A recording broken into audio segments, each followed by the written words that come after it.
Dear students, yesterday we have studied about concentration of the ore. Today we are going to see about extraction of crude metal. That is the second step in the metallurgy.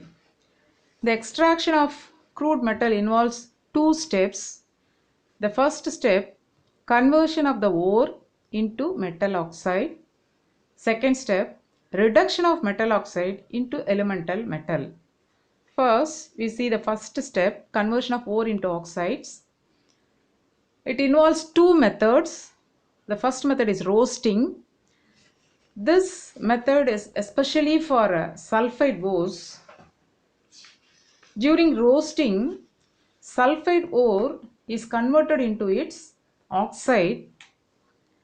It is heated with the excess of oxygen below the melting point of the metal. The temperature should be below the melting point of the metal.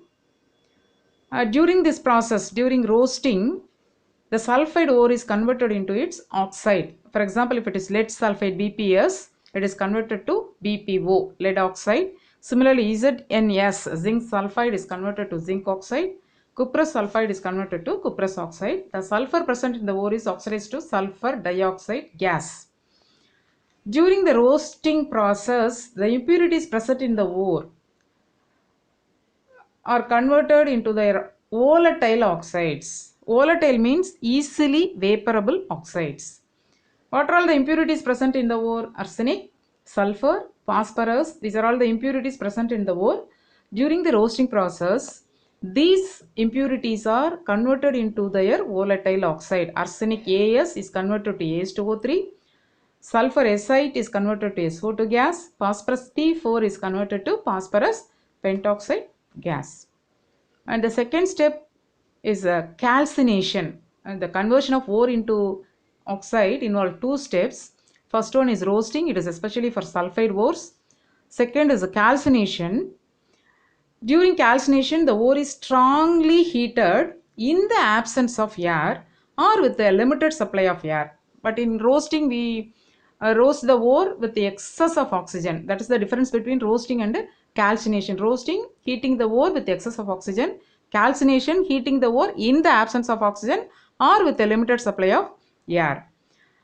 Here, the ore is heated above the melting point of the metal. During calcination, if it is a carbonate ore, the carbonate ore is converted into its oxide and carbon dioxide gas is expelled.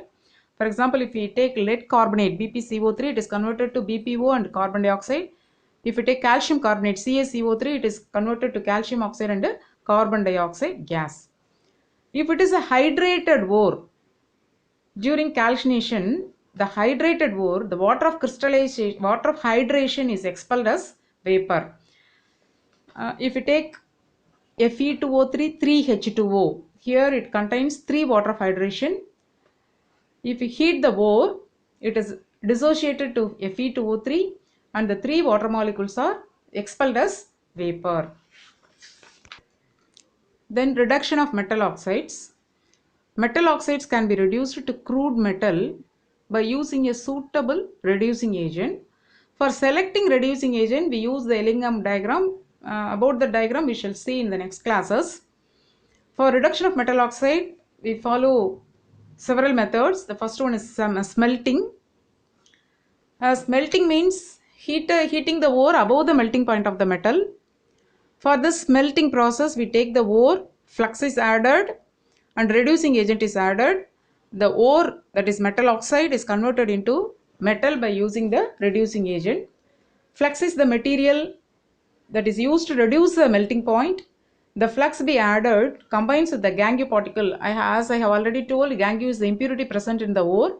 The flux and gangue combine to produce slag, which is also the unwanted material. It settles at the bottom.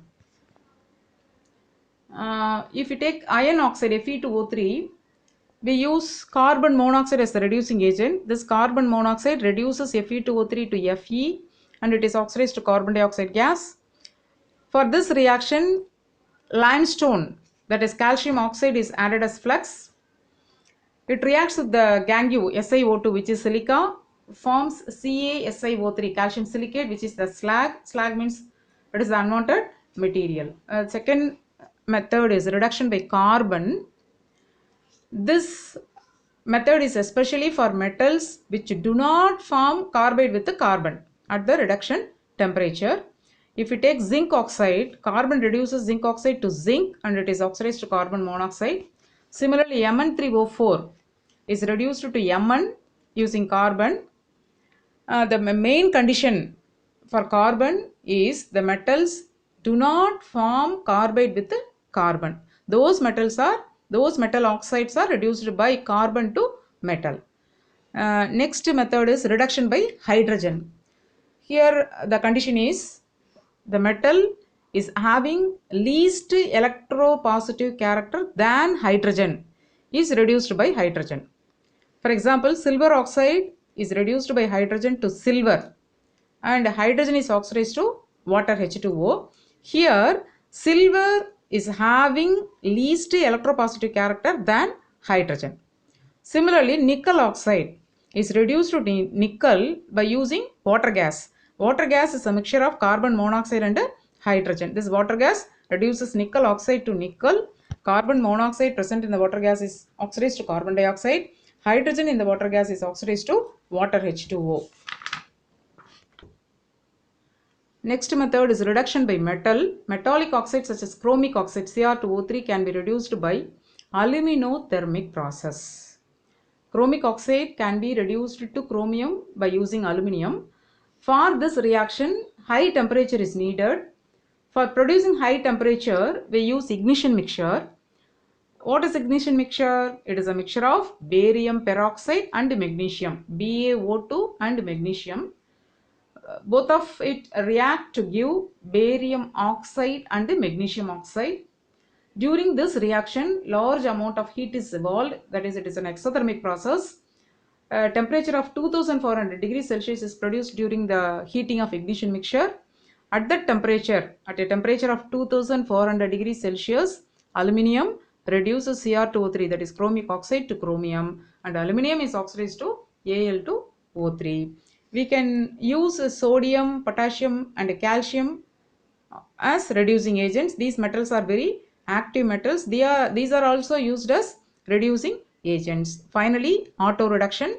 Some of the ores gives the crude metal by simple roasting. They don't need any reducing agents. For example, we may take the ore of mercury, cinnabar. The ore of mercury is cinnabar, HGS. If we heat in the presence of oxygen, HGS is reduced to Hg. Mercuric sulfide is reduced to mercury and the sulfur combines with oxygen to form sulfur dioxide gas. And these are all the methods we use for the reduction of metal oxide to metal. In the next class, we see about the Ellingham diagram. Thank you.